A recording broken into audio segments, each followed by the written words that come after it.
بسم الله والحمد لله والصلاة والسلام على رسول الله وعلى آله وصحبه ومن والاه. رب اشرح لي صدري ويسر لي أمري واحلل عقدة من لساني يفقهوا قولي. Mes chers frères et sœurs, assalamu alaikum wa rahmatullahi wa barakatuh. Aujourd'hui, avec l'aide d'Allah tabaraka wa ta'ala, on va parler de la phase pré-ado, mais je vais aussi introduire l'adolescence. Et j'ai vu avec mon cher frère Alain Ali, qui va lui également parler de l'adolescence. Donc, vous le savez, mes chers frères et sœurs, que on a, nous en islam, une période qu'on appelle l'enfance. Puis après, on a un basculement dans la vie de l'enfant qui arrive lorsqu'il devient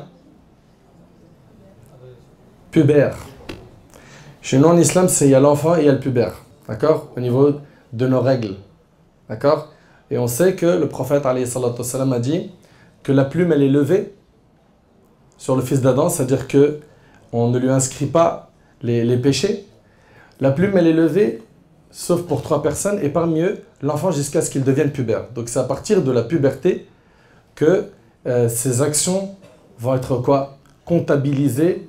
Ça veut dire que les péchés vont compter, les bonnes actions, elles ont déjà été comptées auparavant, mais c'est surtout les péchés.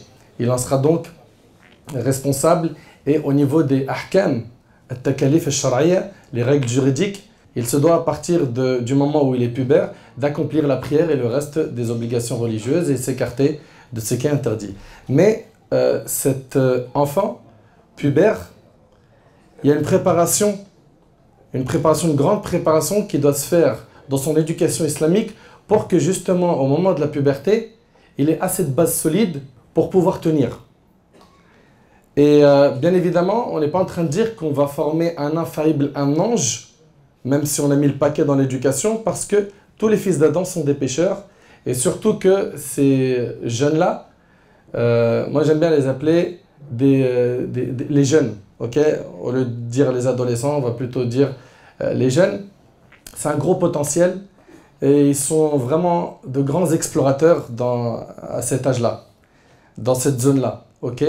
La puberté en islam, comme vous le savez, elle se manifeste par le liquide donc, spermatique, hein, les pollutions nocturnes, ou bien les menstrues pour les filles, ou bien certains savants disent que si ces signes-là n'apparaissent pas, c'est à l'âge de 15 ans. D'autres disent 18 ans. Donc ça, c'est pour ce qui est des signes de la puberté. Et le travail que tu vas fournir en amont, avant qu'il soit pubère, porte énormément ses fruits. Même si il va être secoué, et on va voir qu'il y a pas mal de facteurs qui peuvent secouer l'éducation de nos jeunes. Bi'idhnillah, on espère avec les invocations et les efforts, et le fait que vous ne baissez pas les bras, il reviendra à quoi? À cette graine que tu as plantée. Cette graine taïba, cette bonne graine, même s'il a été un peu perturbé dans son cheminement spirituel, il reviendra à sa base. Moi, ce sujet-là, je vais surtout l'aborder avec du religieux. Donc si vous voulez parler de l'adolescence avec un spécialiste de l'éducation, un psy, etc., c'est pas moi, d'accord? Chacun a son domaine de compétences. Moi, ça va être surtout une approche où je vais essayer, avec l'aide d'Allah tabaraka wa ta'ala, de donner quelques clés concernant ce que notre religion nous demande de faire avec ces jeunes. Il y a énormément de points que j'ai envie d'aborder avec vous. Déjà, il y a une chose que j'aimerais qu'on se mette d'accord dessus, c'est qu'il n'est pas impossible d'avoir un jeune pubère droit dans ses bottes. D'accord? Je vais même aller plus loin. Il n'est pas impossible qu'on ait un jeune pubère, fille ou garçon, qui soit quoi? Qui soit porteur de grands projets, qui soit un moteur, qui soit quelqu'un même qui se distingue, qui est marquant. Mais aujourd'hui, malheureusement, on dédouane beaucoup ces jeunes-là. On dit, ouais, il est ado, c'est pour ça qu'ils volent. On les dédouane. Ouais, il ment. Ah, si tu connais, hein, c'est l'âge. Hein. C'est vrai ou pas? Il fume. Ah, de toute façon, même moi, quand j'avais son âge, j'ai fumé. Et donc, on va les dédouaner sous prétexte que quand ils sont jeunes, quand ils sont ados, eh ben, c'est obligatoire. C'est un passage obligatoire. Il doit passer par des chemins qui sont tordus. Non, c'est faux. C'est faux. C'est pas obligatoire. Okay? Il peut bien évidemment y avoir des erreurs, et ça, tout le monde en fait. On va même dire que, ouais, il y a des erreurs, et même des fois beaucoup d'erreurs, mais elles peuvent ne pas être très amplifiées. Okay? Des erreurs qu'on qu'on peut soigner. Pas des très grandes erreurs. Donc déjà, venir à chaque fois dire et coller à tout va, ouais, mais tu sais très bien, c'est l'âge, c'est l'adolescence, on est obligé de faire avec. À la fin, vous-même, vous allez produire un jeune qui s'est procuré un passeport qui s'appelle « Je suis ado, je fais ce que je veux ». Je suis ado, je fais ce que je veux. De toute façon, ma famille le dira, tout le monde autour de moi me défendra en disant « De toute façon, je suis ado ». Donc lui-même, il va se cacher derrière ça. Et rapidement, j'aimerais qu'on jette un œil sur ce qu'on appelle aujourd'hui les ados. Les études de l'OMS disent que l'ado, c'est de 10 à 19 ans. Ok? Nous, je répète, au niveau du religieux, c'est on a l'enfance et la puberté. D'accord? Et quand on regarde, comme on dit aujourd'hui, l'adolescent, mais l'adolescent de l'époque, on s'aperçoit que dès leur plus jeune âge, ils ont fait des choses exceptionnelles. Le conquérant de l'Andalousie s'appelait Abdurrahman al-Dakhil, il avait 21 ans. Le conquérant de Constantinople, il s'appelait Mohammed al-Fatah, il avait 22 ans. Mais 22 ans, il ne s'est pas réveillé à l'âge de 22 ans pour être un grand homme avec un H majuscule. Il y a eu un travail qui a été fait en amont, n'est-ce pas? Le chef de l'armée des musulmans, alors qu'elle comptait des grands compagnons, dont Abu Bakr et Omar, ça a été Osama ibn Zayd dans une des batailles. 18 ans. 18 ans. Le conquérant du Sind, Mohammed al-Qasim, il avait 17 ans. Le premier à avoir décoché une flèche dans l'islam, c'était Saad ibn Abi Waqqas, il avait 17 ans. Celui qui a ouvert sa maison au prophète sallam, à la Mecque. C'était un jeune. Même le prophète sallam et les compagnons se réunissaient pour parler d'Allah et pour apprendre la religion. Il s'appelait comment? Al-Arqam. Il avait quel âge? Il avait 16 ans. 16 ans. 16 ans, c'était quelqu'un de responsable. Az-Zubayr ibn al-Awwam, radiyallahu anhu, qui était l'apôtre du prophète sallam, il avait 15 ans. Talha ibn Ubaydillah, le plus noble arabe dans l'islam, il avait 16 ans. Le maître de la tribu Taghlib, la plus forte des tribus parmi les arabes avant l'islam, il s'appelait Amr ibn Kalthoum, il avait 15 ans. Ceux qui ont mis à terre le pharaon de notre communauté dans la bataille de Badr, c'est qui ce pharaon-là? On l'appelle Abu Jahl. C'est deux jeunes, Mu'adh ibn al-Jamouh, 13 ans, et Mu'awidh ibn Afra, 14 ans. Zayd ibn Thabit, 13 ans. C'était le scripteur de la révélation. Il faisait partie de ces rares personnes qui savaient lire et écrire. D'ailleurs, Abu Bakr, dans son califat, il va lui donner une grande mission qui est la compilation du Coran. Barakallahu fik. Zayd ibn Thabit, il avait 13 ans. Et il a mémorisé l'hébreu en 17 jours. En 17 jours, il a appris l'hébreu. On voit en fait que nous, on les sous-estime. On infantilise trop nos jeunes. Ah, il n'est pas capable, mazal zghir. Ah, il est petit, il est jeune, il est petit. Comprends pas, il est petit. Jusqu'à ce qu'en fait, le potentiel qu'il a en lui, on l'éteint de nos propres mains. Alors qu'ils sont capables de mémoriser, d'apprendre, de se former dans plein de domaines. C'est des machines, ces jeunes-là. Mais ils sont mal exploités, malheureusement. Le prophète, alayhi salatu wassalam, lui a confié la responsabilité de la Mecque lorsqu'il sortit pour la bataille. C'était qui? C'était Attab ibn Usayd. Il avait 18 ans. Donc on voit ici quoi? Que ce qu'on appelle un ado, à l'époque, c'était quelqu'un de responsable. C'était quelqu'un qui produisait. C'était quelqu'un qui faisait des choses énormes. Mais malheureusement, aujourd'hui, tu entends, notre jeune, il a 25 ans et on l'appelle ado. Ado, comment ado? Quel ado? 25 ans, il a une moustache, il a la barbe, ado où? Mes chers frères et sœurs, cette période-là, elle demande énormément, bien évidemment, de dua. Pourquoi? At-tawfiq min Allah azza wa jal. La réussite, elle vient d'Allah tabarak wa ta'ala. Et je sais que chacun d'entre nous ici est très soucieux de l'éducation de son enfant. On a même des parents qui sont tellement conservateurs, tellement protecteurs, qu'ils étouffent l'enfant. Ils l'étouffent, c'est-à-dire quoi? C'est-à-dire qu'il a le droit à rien. Et ça, ce point-là, on y reviendra un peu plus tard. Résultat, ils ont des enfants qui se rebellent et malheureusement, on en entend même des histoires douloureuses, de la fugue, des choses terribles. Donc il faut bien évidemment le dua. Ça, c'est nos recettes religieuses. Également, il faut quoi? Il faut que le papa, la maman, fasse preuve de beaucoup de piété. Pourquoi? Parce que les ulama, ils disent que salahul aba lahu ta'thir fi tarbiyat al-abna. La piété des parents a un impact, a un effet sur l'éducation des enfants. Plus le papa est pieux, plus il va se rapprocher d'Allah, les prières elles sont à l'heure, il fait attention à ce qu'il regarde, à ce qu'il écoute, il a une relation étroite avec le Coran, etc. Il évoque Allah, etc. etc. Et également la maman en fait de même. Plus l'enfant, bi'idhnillah, ça lui sera profitable. Saïd ibn al-Musayyib, rahimahullah, l'imam Ahmad, il dit qu'il fait partie des plus grands imams des tabi'i. Il dit afdalu tabi'in, c'est le meilleur tabi'i. Les tabi'in, vous savez que c'est la génération qui vient après les compagnons. Et Saïd ibn al-Musayyib, il disait, je multiplie des prières surrogatoires dans l'intention que ça a un effet sur mes enfants. Que ça déteint sur lui. Donc ça, il ne faut pas se louper à l'équipe. Nous, on a des recettes religieuses qui sont négligées. L'invocation, surtout l'invocation de la maman, qui parfois nous appelle en nous disant « je craque ». Ou bien une maman qui vient me voir dans mon bureau en me disant « il vient de sortir du prison pour une affaire de drogue par lui ». Donc les invocations sans se lasser. Et la piété des parents.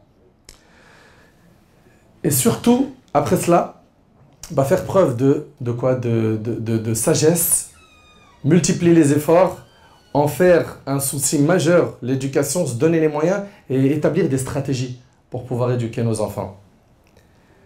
Nous, malheureusement, on voit le jeune comme étant un jeune qui, voilà, il a 12, 13 ans, 14, 15, 16, 17, 18. Aux yeux des parents, pour certains, il est toujours pour nous incapable, petit, zrir, ma ya'arafsh, ma yafhamsh, il ne connaît pas, il ne comprend pas, etc. Ça, c'est une erreur. Donc, cette station-là de la puberté, elle est entre l'enfance et l'âge adulte. C'est une période où il y a quoi? Il y a énormément à investir sur ces jeunes. Et notre religion, elle est complète. Dans le Coran et la Sunna du prophète, alayhi salatu wassalam, on a énormément d'enseignements qui viennent nous éclairer sur comment est-ce qu'on doit aborder ces jeunes. C'est une religion, comme vous le savez, qui touche à tous les aspects de la vie, l'islam. Et la religion a mis énormément le paquet sur quoi? Sur l'éducation. L'éducation des jeunes et des moins jeunes. Sur le fait de planter dans les cœurs une croyance ferme et solide. Sur le fait d'enseigner à autrui, en premier lieu, nos personnes et nos familles, nos proches, nos enfants, les bons comportements, des grandes valeurs, de diriger leur potentiel vers ce qui est utile, car ce sont des boules d'énergie qu'il faut bien utiliser. La première des choses qu'il faut, nous, en tant que parents, faire envers eux, c'est surtout déjà d'affirmer leur identité musulmane, par le fait de leur enseigner la croyance, al-aqida. Et ça, c'est hyper important. Ils se perdent en chemin. Ils oublient qu'être musulman, ça implique beaucoup de choses. Tu prends aujourd'hui une poignée de musulmans et dis-leur c'est quoi la croyance, c'est quoi l'islam. Tu vas t'apercevoir que, je parle ici des jeunes, que beaucoup d'entre eux, malheureusement, ils n'ont pas beaucoup de matière, beaucoup d'informations sur ce sujet. Et ça, c'est quelque chose de grave. Et ce taqsir, ce manquement, il vient en numéro 1 de qui? Des parents. Notre prophète, alayhi salatu wassalam, quand il est avec Abdullah ibn Abbas, qui est jeune, il lui donne de l'importance, il lui donne du temps. Lui qui avait énormément de responsabilités, lui qui était très occupé, il lui dit quoi? Il lui dit « Ihfadillah yahfadak ». Dans la traduction littérale, ça donnerait « Préserve Allah et il te préservera ». Mais on sait très bien que « Préserve Allah », ça ne se comprend pas. Comment tu peux préserver Allah? C'est tout simplement, ce qui est voulu ici de ce texte, c'est « Préserve les commandements divins, il te préservera ». C'est-à-dire quoi? Tu as des lignes rouges qui sont uniquement pour ton bien. Tu as énormément de choses qui te sont autorisées et tu as des choses qui sont quoi? Interdites. Et vous remarquerez que les interdits, ils sont moins nombreux que les choses autorisées. Mais Shaitan, il va venir zoomer sur les interdits en disant, regarde, tu as vu, dans ta religion, tu n'as pas le droit de faire ça, tu n'as pas le droit de faire ça, tu n'as pas le droit de t'épanouir, tu n'as pas le droit de parler de sexualité, de faire ceci, de cela, comme les autres. Et tous ces points-là, Inch'Allah, on va y revenir. Donc ici, on voit que le prophète sallam plante ses graines de la croyance dans le cœur de ce jeune, Abdullah ibn Abbas. Il lui dit quoi? Il lui dit « Idha sa'alta fas'alillah Tu as une demande à faire, fais-la à Allah. Place ta confiance en Allah. Demande à Allah. Et si, vous savez, si on éduque nos enfants à la confiance en Allah, tawakkul, al-yaqin billah, hein, l'aqid al-salima, la bonne croyance, cet enfant-là, il n'aura pas peur pour sa subsistance, pour son rizq. Il va faire les causes, mais il saura que, comme l'a dit le prophète dans le hadith, personne ne quittera cette vie, cette terre, sans qu'il n'ait consommé toute la subsistance qu'Allah lui avait écrite. Personne, t'inquiète pas, le mariage qui t'est écrit, tu l'auras. Tu quitteras pas cette terre avant d'avoir consommé tout ce qui t'était écrit en termes de subsistance. Que ce soit du matériel, un mariage, tu voulais un grand logement, etc. T'inquiète pas. Donc, il faut vraiment leur enlever ce côté matérialiste, ce côté courir aveuglement derrière la dunya, comme le font certains. Leur expliquer que Ar-Razzaq, c'est Allah Tabaraka Ta'ala. C'est lui qui pourvoit la subsistance. Et donc ici, il y a un travail à faire avec l'enfant. Mais qu'est-ce qu'on voit aujourd'hui? On vit une époque où les parents ils se déchargent de cette responsabilité de l'éducation islamique. Et vas-y, j'ai pas le temps, t'as vu, avec mon planning, le train de vie. J'aime bien en plus la lecture, ou bien j'aime bien les réseaux sociaux, ou bien j'aime bien le shopping, ou j'aime bien les sorties. Il y a une école, à ce qui paraît, elle fait des bons cours d'arabe et de religion là, le week-end. Allez, on prend l'enfant et on l'emmène chez le professeur, le muallim ou le cheikh. Et on pense que lui va faire l'éducation de notre enfant. Ou certains vont inscrire leurs enfants dans une école musulmane, une école privée. Ok, comme ça, il a le programme de l'éducation nationale plus une éducation islamique. Et c'est bon. Alhamdulillah, mon enfant, il sera pieux. Il est rentré dans la machine qui va le transformer en super pieux. Mais c'est n'importe quoi ce que vous faites là. Le plus gros de l'éducation, c'est les parents qui le donnent. Tout ce que tu racontes, là, école musulmane, etc., c'est des accompagnements. C'est des cadres qui aident. Mais la base, c'est ce qui se passe à la maison. Qu'est-ce qu'on leur enseigne à la maison? Quand on leur donne des tablettes toute la journée, et on lui dit, bon, t'as le droit à 2 heures de dessin animé. Pas plus, hein. Quel type de dessin animé ils regardent? Même dans les dessins animés, il y a des messages subliminaux qui détruisent l'éducation de nos enfants. Qu'est-ce qu'on est en train de faire exactement? On se décharge de l'éducation et d'autres éduquent à notre place. Des écrans, des influenceurs, des stars et des gens. Et on me reprend souvent sur ça, on me dit, mais influenceur, tu parles que de ça. Mais toi aussi, tu es un influenceur. On m'a envoyé ce message. Il y a les bons influenceurs et les mauvais. Et quand je parle d'influenceurs, je parle des mauvais. Ok? Si vous êtes des bons influenceurs, continuez. Qu'Allah vous préserve. D'accord? Et j'aimerais vraiment qu'on comprenne que c'est un vrai travail. Un parmi les points sur lesquels on se loupe beaucoup, vous savez c'est lequel?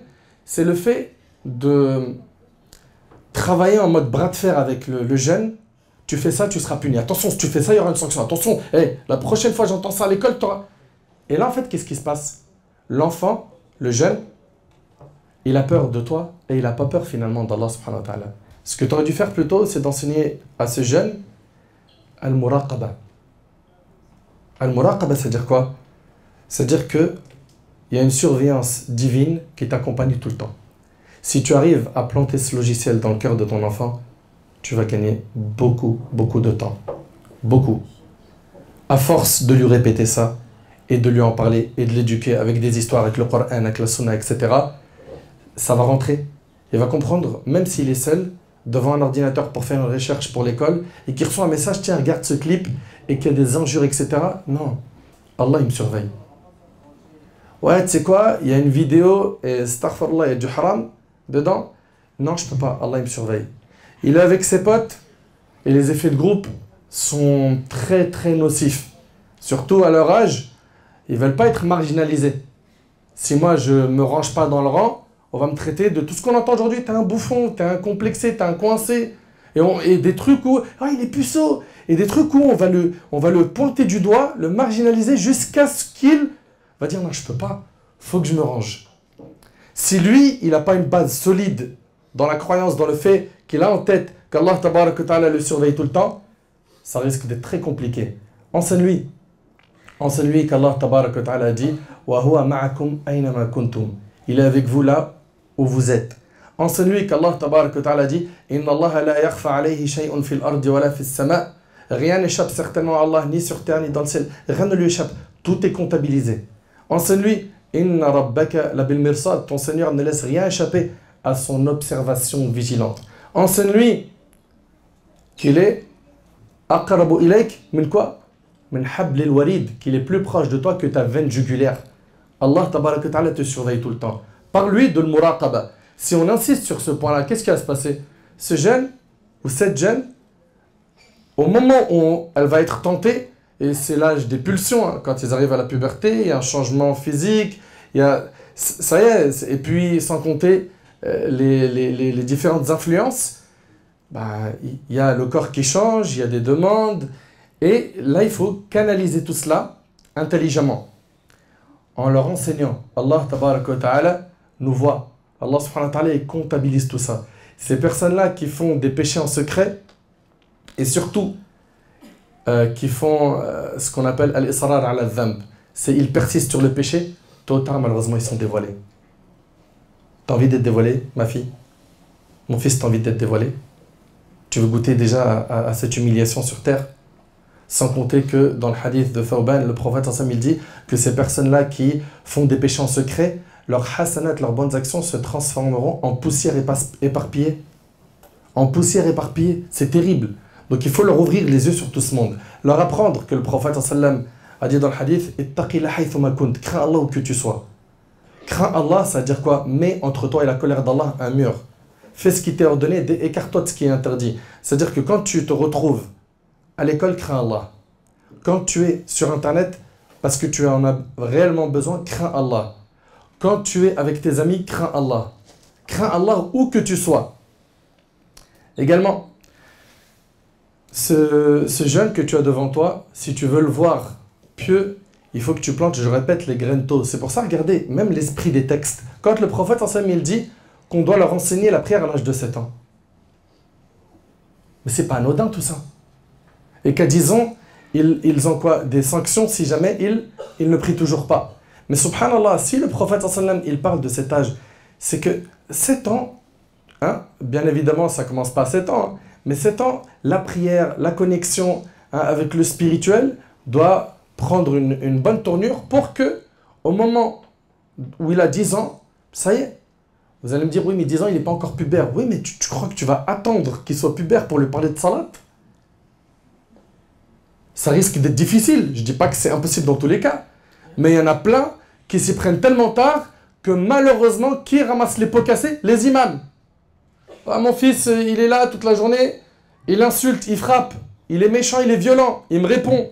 J'ai eu des parents qui m'ont dit, il a une quinzaine d'années, il nous tape. Il tape le papa et la maman. La seule question que j'ai posée, c'est « T'étais où avant ?» Alors, il est possible que le papa et la maman aient mis le paquet. Et c'est leur épreuve. Là, bien évidemment, il ne faudra pas lâcher l'affaire. Il ne faudra pas baisser les bras. Il ne faudra pas lâcher ce bras de fer jusqu'à ce que lui s'épuise et il arrête. D'accord? Et donc, il va falloir leur tenir tête. Et ne pas se dire « Bon, puisqu'il me force à faire le haram, ça y est, je suis fatigué. Qu'il fasse ce qu'il veut. » Non.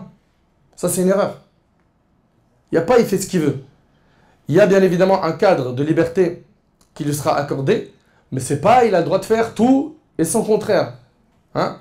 C'est pas la porte ouverte à tout. Parce que la porte ouverte à tout, rapidement, tu vas entendre qu'il a fréquenté des délinquants, il prend des armes, et très tôt aujourd'hui, hein, très tôt, moins de 15 ans. Drogue, dealer, ils vendent des armes, ils ont des armes, ils parlent comme s'ils vivaient dans un film. Scarface.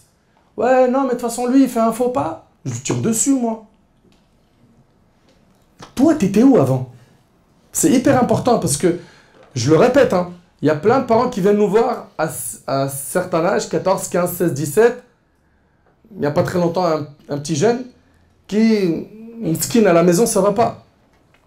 Et c'est pas que ça va pas seulement. Quand il est en colère, il insulte la religion. Certains, ils vont insulter Allah. Et je ne vous parle pas de choses que j'invente. C'est des histoires que j'ai reçues. T'étais où avant? Donc la salat, ça fait partie des graines à planter et lui expliquer c'est quoi la salat. C'est pas simplement des gestes mécaniques. Pourquoi? Parce qu'Allah tabaraka wa ta'ala il nous dit Inna salata tanha 'anil fahsha'i wal munkar. La prière elle préserve des turpitudes et du blâmable. Aussi, leur enseigner rapidement les règles de fiqh de base. Le petit, alors je suis pas en train de dire lui enseigner la jurisprudence, en faire un grand savant dès le jeune âge. Celui qui veut faire ça, qu'il le fasse. Mais le petit jeune, subhanallah, il est à l'âge de 14-15 ans, il est pubère, il ne sait même pas faire le rousl. Il ne sait même pas faire les grandes ablutions. La première fois qu'il en entend parler dans une discussion, il dit quoi? Vas-y, dis comment ça se fait. Dis. Il a honte de dire qu'il ne sait pas. Ah ouais, bah exactement, ouais, bah c'est ça, ouais. C'est chaud. La petite jeune, elle ne connaît même pas les règles des menstrues. Qu'une fois que tu as fini tes règles, tu prends la douche et ceci et cela. Ces règles-là, il faut leur enseigner tôt, Allah yabarik fikum, tôt. Combien de jeunes, on leur parle de venir faire la prière, dit je peux pas, je suis sale. C'est vrai ou pas? Ça veut dire quoi, t'es sale? Ouais, j'ai joué au foot et tout, on a transpiré, t'as vu, je peux pas prier. Mais qui t'a dit que t'as pas le droit de prier? Où c'est écrit? Ouvre-moi un livre de religion qui dit que t'as pas le droit de prier. Certes, c'est pas la meilleure des choses de venir se présenter devant ton Seigneur en salat dans cet état, mais ça ne t'interdit pas de faire salat, surtout quand il y a le risque que la salat elle sorte de son temps et que tu n'as pas les moyens de te toucher, de te changer, etc. Ok? Donc ces choses-là, nous, on passe à côté et on n'en parle pas assez. On a parlé de la croyance, on a parlé des règles, la prière, le comportement. Sachez que vous, les parents, vous êtes l'école, les modèles de vos enfants. Ils vont voir des parents honnêtes, ils seront honnêtes. Ils vont voir des parents qui font beaucoup de dhikr, ils vont faire du dhikr. Ils vont voir des parents qui insultent, ils vont insulter. Je me rappelle que dans une des écoles, les parents ont été convoqués. Écoutez bien, s'il vous plaît. Hein. Des parents, ils ont été convoqués par la direction. Votre fils, il dit des gros mots. Mais des gros mots, pas des petits gros mots. Des insultes de mère, des trucs pimentés. Impossible. C'est sûrement qu'il a appris ça chez vous. Impossible. Impossible. Mais comment impossible? Ah non, non, non, non, non, non. Mais il a fait l'école à la maison avec nous, c'est pas possible. Et après avoir creusé le dossier, ils se sont aperçus que ce couple de musulmans, quand ils s'embrouillent, ils s'insultent les mères. Et l'enfant, il a pris ça à la maison. Donc je répète, hein, c'est des éponges. Ils vont voir de la piété à la maison, ça va laisser un effet sur eux. Ils vont voir de la corruption, de la perversion, ça va également laisser un effet. Tu te poses des questions, pourquoi il me répond, il crie? Mais regarde, quand tu parles, tu fais que de crier. Ils reproduisent ce qu'ils voient. Donc il va falloir ici leur enseigner des grandes valeurs islamiques. Et ça passera par quoi? Par le fait que tu lui enseignes, par ton comportement, qui lui-même émane de quoi?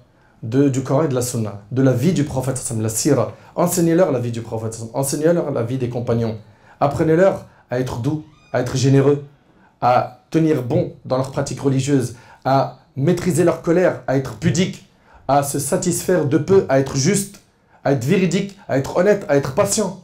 On a un rôle immense dans la diffusion de toutes ces valeurs. Et montrez-leur le danger du mensonge, de quoi? De la médisance, de l'envie, hein, et d'avoir de la haine, d'être haineux, d'être avare. Et surtout, il faut garder un contrôle sur nos jeunes. Et là où il y a un petit problème qui se pose, c'est qu'il y a beaucoup d'extrêmes. Il y a soit le papa qui dit « Moi, je lui fais confiance à ma fille. Elle peut faire ce qu'elle veut. Moi, je fais confiance à mon fils. Il fait ce qu'il veut. Et puis, de toute façon, c'est très simple. Si moi, je zaïre trop, je verrouille trop, il va faire ce qu'il veut, hein, sans que je le sache. Donc, moi, je lui ai ouvert la porte. Je lui ai dit « Écoute, Benti, tu fais ce que tu veux et tout. Mais attention, hein, faut pas abuser. Hein. Mon fils, tu peux, pas de problème et tout, mais n'abuse pas. » Ça, c'est l'extrême de aucune limite. Et de l'autre côté, Ami, est-ce que ton fils il peut descendre avec nous, jouer un peu en bas? Il va jouer avec qui? Un tel, un tel, un tel. Non. Alors que c'est des bonnes personnes. Est-ce qu'on peut le prendre pour aller manger un petit sandwich? Non. Est-ce qu'on peut le prendre pour... Non, non, non, non, non. Résultat, je l'ai vu de mes yeux, ce jeune dont je vous parle, à l'âge d'à peu près 15 ans, il a fugué. Il a dit, reviens à la maison, même avec les problèmes que tu fais. Il a dit, non, c'est bon. En 2 mois, tu as eu ta chance avec moi, laisse tomber. Donc on voit que verrouiller, fermer toutes les portes, c'est pas la solution. Et de lui dire, fonce, tu es Dora l'exploratrice, explore le monde, c'est pas aussi la solution. Donc il faudra quoi? Il faudra un juste milieu, ok? Et un contrôle parental, comme vous l'avez dans l'application là, des smartphones. Un contrôle, il veut aller sur le net, pareil, il y a un contrôle, il y a un cadre. Tu vas sortir, pas de problème, avec qui? Tu rentres quand? Tu seras là-bas, pourquoi? C'est votre droit. Et si là, on se loupe dans ces contrôles-là, et ces contrôles aussi, ils doivent être avec sagesse et avec dialogue. Mais les trucs trop secs, pareil, ça risque de les briser. Notre bien-aimé, alayhi salatu wassalam, on le sait que c'est le meilleur exemple qu'Allah tabarak wa ta'ala nous a envoyé. Allah tabarak wa ta'ala dit لَقَدْ كَانَ لَكُمْ فِي رَسُولِ اللَّهِ أُسْوَةٌ حَسَنَةٌ. Vous avez en votre prophète un parfait exemple à suivre. Vous entendez? Un parfait exemple à suivre. Vous connaissez tous ce hadith, je vais vous le rappeler parce qu'il est riche en leçons. Ce jeune qui vient le voir, le hadith il est très connu, tout le monde le connaît ici, il est rapporté par l'imam Ahmad. Il vient voir le prophète, il est jeune, ok? Et il dit au prophète, autorise-moi de commettre la fornication. Vous le connaissez ce hadith, n'est-ce pas? Les gens se rassemblèrent alors pour le réprimander. Le prophète lui a dit avec un air rassurant, approche. Il s'approcha alors et s'assit auprès du prophète. Le prophète lui a dit, aimerais-tu voir ta mère s'adonner à la fornication? Et là il lui a dit, non, par Allah, puisses-tu vivre au prix de ma vie?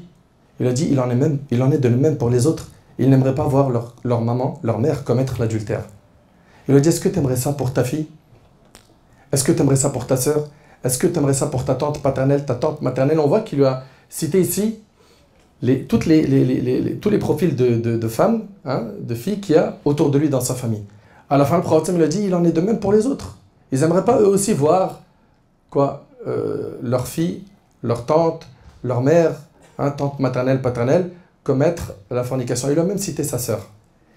Et là, le prophète, qu'est-ce qu'il a fait? Il a posé sa main sur la poitrine du jeune homme et il a invoqué Allah tabarak wa ta'ala en sa faveur en disant Allahumma ighfir dhanbah. Allahu Akbar. Wa tahhir qalbah. Wa hassin farjah. Oh Allah, pardonne ses péchés, purifie son cœur et préserve sa chasteté. Depuis lors, ce jeune homme ne tomba dans aucune tentation. On y voit ici cette pédagogie dans le dialogue. Et un conseil que j'ai donné à mes frères et à mes sœurs, je sais que beaucoup d'entre nous, on a été éduqués avec quoi? Avec une grosse barrière avec nos parents sur ces sujets de sexualité, de personnes du sexe opposé, de sentiments, d'amour, etc. Et que c'était la chouma, la honte d'en parler avec nos parents. C'est vrai ou pas? Aïb. C'est une réalité. Certains, juste pour annoncer à leurs parents qu'ils veulent se marier, ils se disent comment je vais faire? Ils commencent à poser des chiffres, c'est des maths. Comment je vais lui dire que je suis attiré, que je veux... C'est dur. Pourquoi? Parce que il est arrivé que beaucoup de nos parents, je ne généralise pas, ils ont mis une grande barrière de dialogue dans ces sujets. Ils les ont rendus tellement tabous qu'on n'en parle pas. Et le jour où on veut se marier, on veut faire du halal, on ne sait pas comment s'y prendre. Même plus tard, quand il se marie et que sa femme est enceinte, je vais dire à ma mère, elle est enceinte. C'est chaud. Qu'est-ce qu'elle va se dire? Pourquoi il y a une barrière, elle est trop importante. Et là, il faut un juste milieu. Et modestement, ce que j'ai à vous recommander sur ce point, c'est très tôt parler avec eux de ces sujets-là, avec beaucoup de tact, avec intelligence. Leur dire, dès qu'ils sont des collégiens, même avant, ok? Collégiens, je sais qu'il y en a beaucoup parmi eux, ils sont réceptifs. Et chacun, bien sûr, il faudra doser en fonction de sa sensibilité, en fonction du profil qu'on a en face. Mais quoi qu'il en soit, que le jeune entende très tôt le papa ou la maman, ou bien les deux. Et ça serait bien aussi que les parents soient synchro dans l'éducation. Quand il y en a un qui veut sanctionner l'enfant pour une bêtise, que l'autre ne vienne pas casser la sanction, soyez synchro dans les décisions. C'est hyper important.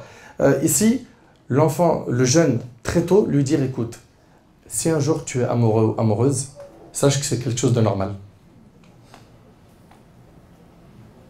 Je vous le dis, hein, ça choque parce que on n'a pas eu, nous, cette éducation. Alors que ça, il faut l'avoir avec les enfants. Si un jour tu te retrouves amoureux, mon fils, ou amoureuse, sache qu'avoir des sentiments, c'est quelque chose d'humain. C'est normal. Mais nous, notre religion, elle vient donner un cadre à ces sentiments et comment est-ce qu'on doit se comporter une fois qu'on les a eus. Ok? Nous, dans notre religion, ce qu'il y a quand il y a des sentiments, il y a une porte qui s'appelle le mariage. Ok? Et leur dire très tôt, le jour où tu as des sentiments et que tu es en âge de te marier, je vais t'accompagner. Mais si tu n'es pas encore en âge de te marier, comble ce temps que tu as, cette énergie, dans le fait de te former, dans le fait d'exceller dans tes études, dans la lecture, dans le fait de rester avec une bonne fréquentation. Et il faut lui donner des alternatives. Lui dire, hey, fais gaffe, hein, hey, que je te vois indek. Tu fais ça, wallah. À la fin, qu'est-ce que tu crées? Tu crées un enfant qui est simplement, il a peur de toi, c'est tout. C'est tout, il n'a pas peur d'Allah. Et le jour où il va réussir à tromper ta vigilance, il va faire des folies. Donc c'est pour ça que ces sujets-là, tôt, on leur en parle. Et vous savez qu'est-ce que ça va donner? comme effet positif, c'est que cette fille et ce garçon vont se dire ah, mais mon père, il est venu me parler de mariage, il m'a dit, tu sais quoi, si tu veux te marier, je t'accompagnerai dans cette démarche, je vais t'aider, je vais te conseiller, je t'aiderai, etc. Je serai à côté de toi. Mais en fait, la porte, alhamdoulilah, elle est ouverte. Je sais que le jour où j'aurai besoin de mon papa ou de ma maman, je sais que le jour où j'aurai besoin d'eux, il y a une possibilité, il y a une facilité de dialoguer avec eux, c'est pas fermé. Leur temps libre. Et je m'adresse surtout à mes petits frères, les jeunes. Le prophète, il a dit, profite de 5 choses avant 5 choses, et parmi elles, il a dit de ta jeunesse avant ta vieillesse. Profite de ce temps pour investir, t'enrichir, dans quoi? Dans les compétences, les connaissances. Et même dans le divertissement, que ce soit toujours un cadre propre. Tu veux faire du sport, tu veux même jouer peut-être à la console, toutes ces choses-là, qu'il y ait un cadre, à chaque fois, mettez un cadre, Allah barik fikoum, pour que justement l'enfant, il grandit épanoui. Il sort, il mange, il boit, il s'amuse, il s'éclate avec les autres, mais il est toujours cadré. Le prophète, il nous dit également que les pieds d'un serviteur ne bougeront pas le jour de la résurrection tant qu'il n'a pas été interrogé sur 4 choses, parmi elles, sa vie, comment il l'a passée, et il y a une question sur sa jeunesse, comment il l'a passée. Sa jeunesse. Dis-toi que le jour du jugement, petit frère, petite sœur, tu seras questionné par Allah. Il va te demander qu'est-ce que tu as fait de ta jeunesse. Qu'est-ce que tu vas lui dire? Tu es prêt à lui dire que tu as fait telle et telle désobéissance? Des fois, tu les as fait en public, des fois en secret. Est-ce que tu es prêt pour ce jour? Si ce n'est pas le cas, bah fais attention. Garde donc en tête que ce jour-là, tout passera au scanner. Hein. Celui qui fait un atome de bien, il le verra. Un atome de mal, il le verra. Ta fréquentation, petit frère, fais-y attention. Elle est brûlante parfois. Et je sais que l'effet de groupe a un effet nocif, comme je l'ai dit tout à l'heure. La plupart de nos petits jeunes qui venaient de très bonnes familles, qui ont goûté à leur première clope, c'est dû à quoi? Allez, vas-y, tire une latte. Hey, fume pas.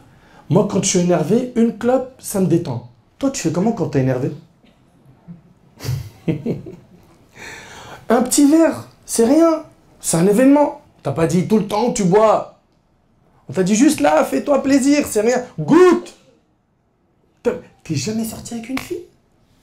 T'as jamais eu un copain? Ça existe. En fait, t'as pas un corps, toi, t'es du bois. T'es du métal. Et lui là, c'est un compagnon. Et c'est parti pour les vannes, les charriages, ou jusqu'à ce que, s'il est pas solide, il faiblit, il craque, et la fréquentation le ramène dans ça. Mais petit frère, pourquoi tu es resté avec eux dès le début? Pourquoi? Pourquoi avec des guetteurs, des dealers, des gens qui mentent, des gens qui volent, des gens qui mentent à leurs parents, des gens qui incitent qu'au mal? Pourquoi?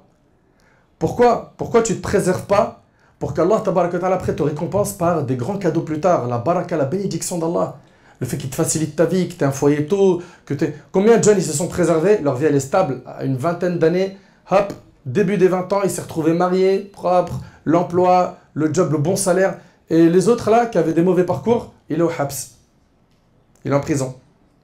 Ou bien il est en embrouille, il ne peut plus marcher dans tous les quartiers qui l'entourent, il est parti déménager, il ne vit même plus en France. Ou bien il s'est mangé une balle. Le monde là du haram, il faut vraiment que tu sois dégoûté de ce monde, petit frère. Et toi aussi, ma petite sœur. Sois-en dégoûté parce qu'il a des conséquences amères que tu ne peux pas mesurer tout de suite. Fais-nous confiance, on sait de quoi on parle. Je me rappelle une fois, j'étais en voiture avec mon fils et il y a quelqu'un qui m'a arrêté et qui m'a demandé de l'accompagner en voiture. Ouais. Il m'a demandé de l'accompagner en voiture et il avait beaucoup de sang sur son bras. Et c'est pas quelque chose de rassurant. Et il m'a dit « Ah, c'est Abou Anas! Ah, je regarde tes vidéos !» Et là, je me suis retrouvé un peu coincé. Je dis « Si je lui dis non, il va se dire c'est ce fameux Abou Anas là, il m'a laissé en plan. » Donc j'ai pesé le pour et le contre, je l'ai fait monter derrière et son bras, il était plein de sang. Je lui dis « Tu t'es embrouillé ?» Il m'a dit « Ouais, c'était coup de bouteille, je sais pas quoi. » Je lui ai donné des mouchoirs. Je lui ai parlé après, je lui ai dit « Tu sens très fort l'alcool. » Je lui ai dit « Mais Harry, ta vie, tu la vois comme ça longtemps dans le haram, dans le mal. » Et il a commencé à fondre en larmes. Il m'a dit « Fais-moi des doigts, s'il te plaît. » Il m'a dit « Je viens de sortir de prison, j'ai perdu ma femme, j'ai perdu mes enfants. » Il a fait une peine de plus de 10 ans pour des trafics de haram. Là, il vient de sortir du habs. Il a à peu près 40 balais. Je lui ai dit « Mais t'as brûlé ta vie. » Je lui ai dit « T'as un casier judiciaire, il est ma'ammar.